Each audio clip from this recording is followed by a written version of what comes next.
Hi, I'm Dr. Mallory Perryman from the Robertson School of Media and Culture here at VCU.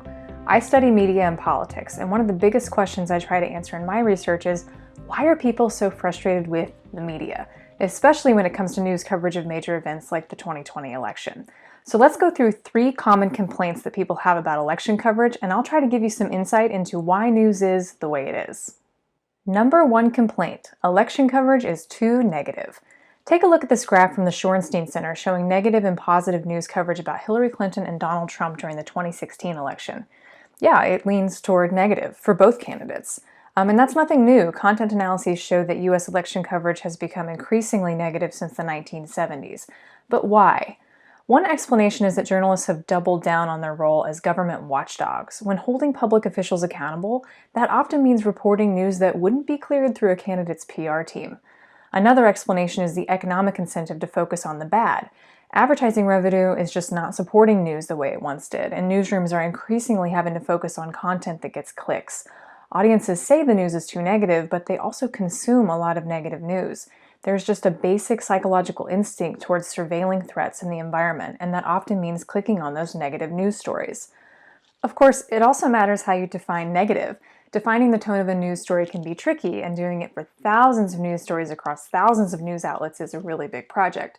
So it's hard to quantify exactly how negative the news has become, but we do tend to get the sense that it has become more negative. One thing that is quantifiable is complaint number 2. Election news coverage is obsessed with the horse race.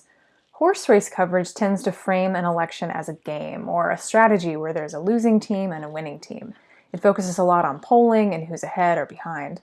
Let's go back to that report on the 2016 election from the Shorenstein Center, and we see that 42% of all election stories were classified as horse race stories. Only 10% of stories focused on the issues.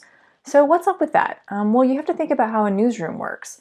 When Joe Biden announces his plan to combat climate change, journalists cover that. It's in the newscast, it's on the front page of the paper.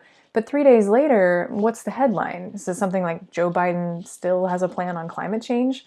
No, it's probably not, because news often requires a precipitating event, like an announcement, or like this, where Biden said something bold that caught reporters' attention and got his climate change plan back in the headlines.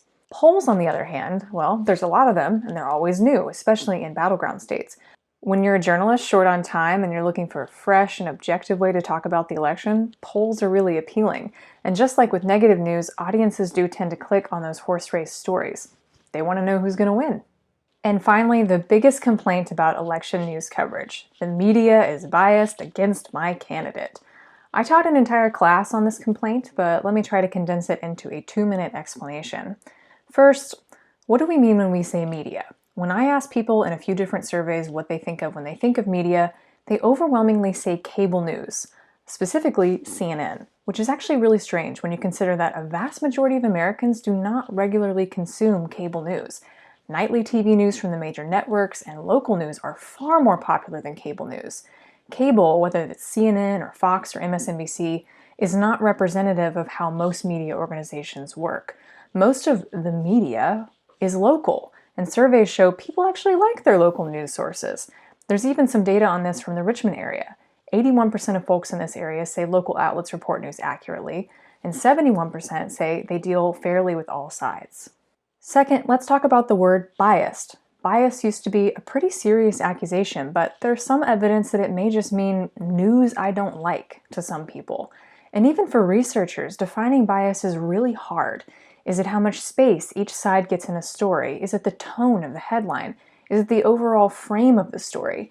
It's a really tough variable to measure, but the takeaway from most studies that focus on actual levels of partisan bias in media show that the majority of news sources do not have a consistent, clear partisan bias toward either Democrats or Republicans. However, there is a well-documented bias in news, and that is the bias that we all use when we interpret media. News consumers, especially those with strong feelings on an issue, tend to see news coverage about that issue as biased against their preferences. So in the simplest example, a Democrat and a Republican reading a news story right now may each come to the conclusion that the story was biased, but in opposite directions. That's called the hostile media phenomenon. It's not always this severe. So sometimes Biden and Trump voters might agree that a story was biased against, say, Trump, but you'll see a relative effect where Republicans will say it's more biased against Trump compared to Biden voters. Of course, there are times when journalists are biased, either intentionally or unintentionally, and there are times when they focus too much on polls or too much negative news or fail to cover an important issue. Journalism is imperfect, and as a citizen, you should hold journalists accountable whenever they miss the mark. But remember, there's also a lot of great reporting out there, and even though Americans are highly critical of media right now, they also overwhelmingly agree that journalism is crucial to democracy.